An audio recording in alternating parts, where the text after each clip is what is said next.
In 1879, a 16-year-old boy left his father's farm bound for Detroit. At a time when the only means of transportation were trains or horse carriages, and the first automobiles were mostly seen as racing machines for the rich, this boy would later open a car company that would change the course of the automobile industry to what we know today. 35 years later, after his arrival in Detroit, half of all the cars on Earth were carrying his name. And that boy, Henry Ford, would become one of the wealthiest men in American history. This is that story.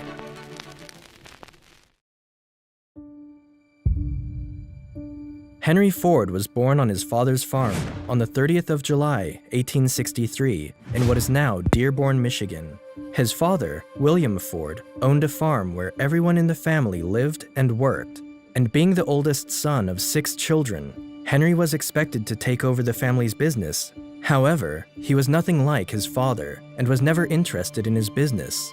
At the time, farming was labor-intensive, slow, and rigorous. While Henry did his best to help out on the farm, he hated the sheer idea of it. "I never had any particular love for the farm. It was the mother on the farm I loved." Henry Ford. Like most kids his age, Henry didn't like going to school and never made it past the 8th grade. He preferred to learn things on his own terms, and from a young age, he became very interested in mechanics. This curiosity for machines led him to study every piece of machinery he came across. At the age of 12, his father gifted him a pocket watch, and after playing around with its movements, he learned how to take it apart and put it back together in a matter of minutes, as well as the watches of his friends and relatives.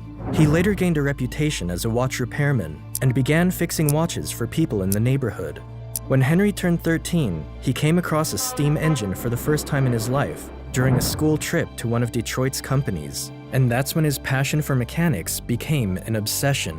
And for the next few years, it became his new hobby. By the time he was 15, he had constructed his first steam engine. But his life took a turn when Henry lost his mother, Mary Ford, to a sudden illness. Henry had shared a deep bond with his mother and was closer to her than anyone else on the farm. Devastated by her loss, Henry's hate for the farm intensified. He began looking for a way to escape his situation, as the farm held too many memories of his dear mother. After turning 16, and against the wishes of his father, Henry packed his things and left the village in search of a new direction in life. At the time, Detroit was rapidly becoming a city of industry thanks to the steam engine, and the city was hungry for young engineers looking for work. It was here, in Detroit, where Henry would plunge headfirst into reinventing himself by learning everything there was to know about machines. He took a job at a streetcar manufacturing company known as Michigan Car Company Works. Unfortunately, Henry was fired only 6 days after he began. After being unemployed for some time, he found a job as an apprentice at the James Flower & Brothers machine shop, where he earned $2.60 per week. But it wasn't enough to cover his rent, so Henry made good use of his childhood obsession. He found a night job as a jeweler, cleaning and repairing watches 6 hours a night and 6 days a week for $3 weekly. Despite pulling so many jobs together to make ends meet, Henry would still study and experiment with machines whenever he had free time. In 1882, when he turned 19, Henry Ford decided to return home to Michigan. He still hated farming, so he did very little work there and spent most of his time playing and experimenting with the machines he found on the farm. Luckily enough, his father had purchased a portable steam engine, which had quickly become a norm among farmers. Henry spent most of his time with this machine and became so good with it that a neighbor at his father's farm paid him $3 to operate his steam engine for him, and from there, Ford's talent and gift for machines spread across Michigan. Word of Henry's talent reached the district representative of the Westinghouse Engine Company of Schenectady from New York, and so the company hired him. Henry's job was to travel throughout southern Michigan, setting up and servicing Westinghouse steam tractor engines. In the year 1885, Henry met Clara Jane Bryant at a New Year's Eve party and got engaged the following year. As a wedding gift, Henry's father gave his son 40 acres of land, but rather than turning it into a farmland, Henry had other ideas. In 1891, Henry and Clara moved to a small apartment in Detroit. Around this time, Henry came across a British magazine and learned about the gas engine. This gas engine was being produced in small quantities by a German engineer called Nicholas Otto and was very different and far more efficient than steam engines. For one thing, they didn't need 30 minutes to start up because the engine did all the combustion it needed internally. Although this new engine was fast becoming really popular in Europe, only a few people had heard about it in America. Luckily enough for him, he found someone in the city who owned one. Henry immediately fell in love with the gas engine, but he couldn't understand how it worked, and the fact that the gas engine was powered up by an electric spark made things even worse. Knowing he had to learn more about this, Henry applied for work as a night engineer for the Edison Illuminating Company for a salary of $40 a month. At the time, the company was the biggest electric company in Detroit, and it was generating electricity to 1,000 homes in the city using a steam engine. So this made Henry more than qualified to work there. His job was to primarily fix the engine whenever it broke or developed a fault, but when it was working fine, he didn't have much else to do. This gave Henry more than enough time to immerse himself in learning about electricity and how it works. In 1893, Henry and Clara welcomed their first and only child, Edsel Bryant Ford, and just 3 months after his birth, Henry was promoted to the position of chief engineer at a salary of $100 per week. That same year, Henry succeeded in creating his first working gas engine, which was the first step in his dream of creating a horseless carriage. It wasn't until June 4th, 1896, at exactly 1:30 a.m., when he finally completed his experimental car using a gas engine. He called it the quadricycle. The quadricycle was essentially a crude contraption that consisted of 2 bicycles placed side by side and was powered by a gasoline engine. While the experiment was successful, it had a few issues of its own. This experimental car had 2 gears, and neither one was for going in reverse or going forward. But the biggest problem was that it had no cooling system, and so the car was prone to overheating after running for a while. Henry made multiple adjustments to the car, but the most notable one was adding a cooling system to the vehicle. He later sold the vehicle for $200 and used the money for another big project. With the support of the Detroit mayor, Henry began to build his second experimental car and completed it by July 1899. This new car was larger, sturdier, and heavier than the previous one. One morning, Henry took a wealthy lumber merchant by the name of William Murphy for a test drive in his new vehicle. By the time the test drive was finished, William wanted to be part of Henry's business venture. And soon after, they shook hands together, and on August 5th, 1899, the Detroit Automobile Company was born. Unfortunately, the company failed only a year later because of several reasons. Henry's ideas about improving the car he worked on were not in line with the stakeholders' ideas, who were pressuring him to make passenger cars. Another reason was because most of the parts that were required to make his cars were produced by different companies, and as a result of this, whenever a delivery was late, the whole factory had to sit back and wait for the delivery. This slowed production by a significant amount of time. His first car, which he called the delivery wagon, took 6 months to make, and only 20 of them were made during the company's first 2-year existence. As a result of all this, Henry was fired from his position. But even though his first company had failed, he remained optimistic. Failure is simply the opportunity to begin again, this time more intelligently. Henry was actually relieved when he was sacked because there was less pressure on him, and now he could focus on other things. Henry decided to turn his attention to racing cars. The reason was simple. Racing cars had become a very popular sport in the United States, and Henry wanted a platform to showcase his cars and their quality. And besides, despite knowing a lot of very popular people in the city, not many of them would be willing to invest in his ideas after what happened with the Detroit Automobile Company. A year later, Ford's newly designed racing car defeated the vehicle of Cleveland automaker Alexander Winton, as well as the nation's leading national racing driver, Grosse Pointe.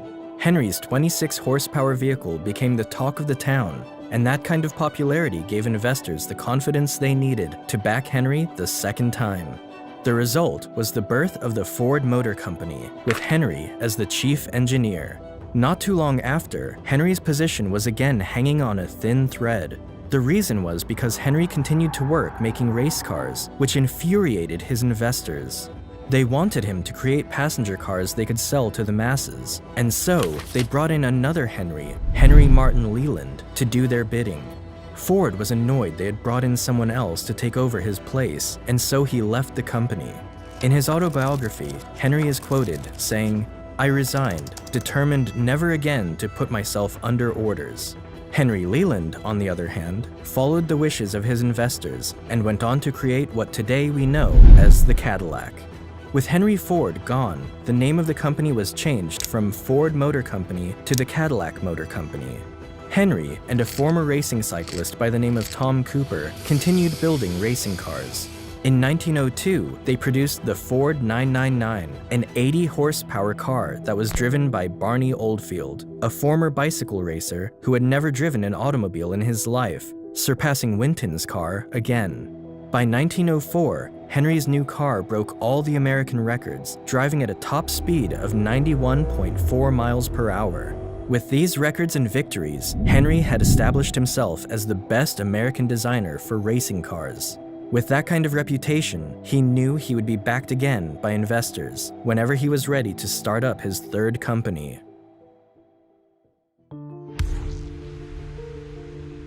With the support and financial backing of 11 investors, especially a coal dealer from Detroit, Alexander Young Malcolmson, Henry's third company came to life. The company was initially called Ford & Malcolmson Limited, but was later changed to the Ford Motor Company in 1902. After failing in his first 2 attempts, he was determined not to fail again. Ford turned his attention to creating a vehicle that was affordable for the common man. You see, at the time, owning a vehicle was a luxury that could only be afforded by the wealthy ones. The reason being, these vehicles were made by extremely skilled engineers, and most of the cars made were strictly for racing. At the start of his new company, Henry made a statement to his associates and investors. "I will build a motor car for the great multitude, constructed of the best materials, by the best men to be hired, after the simplest designs that modern engineering can devise, so low in price that no man making a good salary will be unable to own one." Ford had a knack for identifying and attracting the brightest talents in the business. He hired many impressive young men who shared and believed in his vision. As for the design of the car, Henry made over 20 of them before he got one that finally worked. He called it the Model A. For the next 5 years, Henry kept improving the Model A, which was followed by the Model N. But in those 5 years, what really changed wasn't the improvements of his designs, but how they were being made.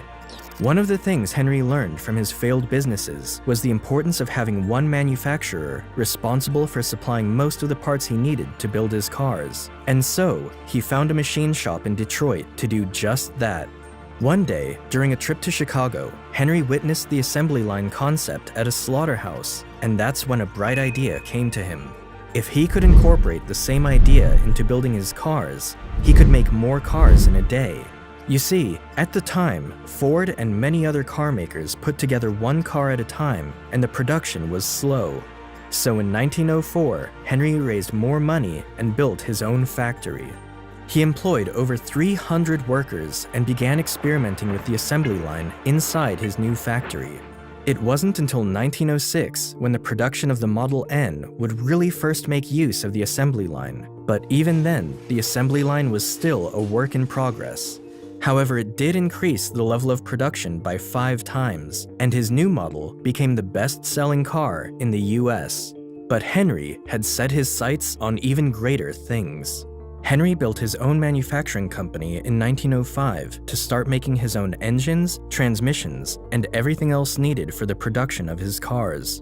Around this time, Henry also discovered vanadium steel, and it was this discovery that really paved the way to a new era for the automobile industry.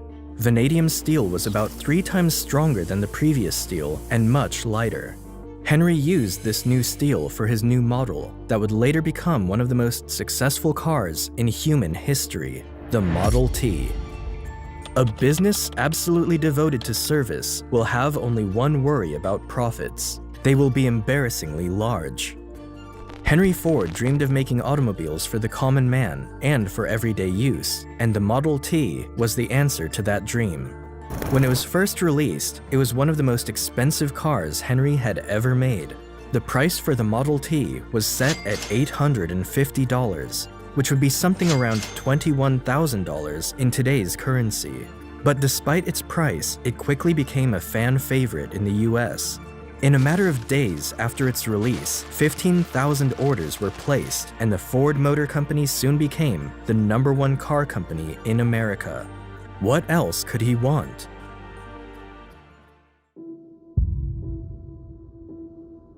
Henry realized he needed a bigger factory to produce over 100 Model Ts a day, and so, in 1910, he built a new plant in Highland Park, Michigan. After several experiments, the assembly line was officially in working order by 1913. This allowed work to be taken to the workers rather than the workers moving in and around the vehicle.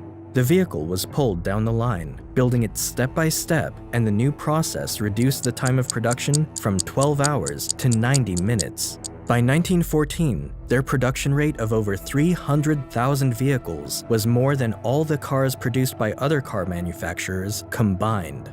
Between 1910 to 1916, the number of Model Ts being produced moved from 20,000 to almost 1 million. By then, about half of all the cars on Earth were Fords. Henry had another brilliant game plan that would make him stand out in the automobile market. Every year, the number of the Model T's production output increased, so he reduced the price of the car.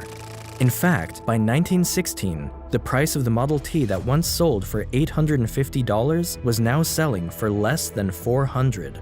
But that wasn't the only brilliant strategy Henry adopted. You see, despite Henry pioneering the age of the automobile in America with the assembly line, a lot of his workers weren't happy with this innovation. Many workers found doing the same thing over and over again boring, and the skilled craftsmen among them found their new job insulting, as they were tasked with just 2 duties instead of building a whole car. As a result, workers began to leave Ford to work for other companies. To combat this, Henry doubled the workers' wage, raising it to $5 a day. Many companies laughed at this move, believing it would quickly bankrupt the company, but it did the opposite. Mechanics from all over the country flew to Detroit in search of higher wages. We believe in making 25,000 men prosperous and contented, rather than following the plan of making a few slave drivers in our multi-millionaire establishments. Not only did Henry Ford increase the wages of the mechanics who now worked for him, but he also gave them an hour off from the number of hours they were required to work. The change in shift allowed Ford to hire a new set of workers for a third shift and create a 24-hour operation. Soon enough, many other car businesses had to do the same in fear of losing their workers to Ford. Henry had changed the business and manufacturing world across the USA. There is one rule for the industrialist, and that is, make the best quality goods possible, at the lowest cost possible, paying the highest wages possible. In 1919, Henry Ford grew tired of the interference from other investors in the company and decided to buy them all out. The result was several millionaires in Detroit, but it also made Henry Ford the sole owner of the largest automobile company in the world. Later, Henry made Edsel Ford, his 26-year-old son, the president of his company, but it was Henry who really ran the show. However, absolute power over the company came with a price that even the richest man in America couldn't ignore. Henry continued to believe the Model T was the car most people wanted. He ignored the growing popularity of the more expensive but stylish and comfortable cars like Chevrolet. Being the stubborn and stiff-necked man that he was, he refused to listen to other Ford executives or even his own son, Edsel, when they said it was time for a new model. By the late 1920s, Henry could no longer ignore the declining sales figures, so he finally decided to shut down the Model T assembly line and began designing an all-new car. The new Model A was released in 1927, but this new car was no longer produced at Highland Park, but at a bigger factory along the Rogue River in Michigan. In his new factory, Henry wanted to include all the steps involved in the manufacturing process, from refining raw materials to the final assembly of the automobile. which he accomplished. It became the world's largest factory, making steel, glass, tires, and other components that went into building the cars. However, Ford's one-man control over the decision-making was no longer the formula for success, and by 1936, Ford Motor Company had fallen to third place in the US market, behind General Motors and the Chrysler Corporation. Even with Henry's latest innovative design of the V8 engine, it wasn't enough. Things only went from bad to worse, and with the rise of the Great Depression, Ford was forced to lay off workers and lower his rates. In 1943, Henry's son died of stomach cancer, and so he kept running the company for 2 more years before turning over his control of the Ford Motor Company to his grandson, Henry II. Henry retired to his estate and later died of a cerebral hemorrhage on April 7, 1947. Life is a series of experiences, each one of which makes us bigger, even though sometimes it is hard to realize this. For the world was built to develop character, and we must learn that the setbacks and grieves which we endure help us in our marching onward. Today, Ford Motor Company owns a market cap of around $70 billion and remains as one of the biggest car companies in the world. Thank you all for watching. Make sure to like the video and subscribe if you enjoyed. For now, until the next one.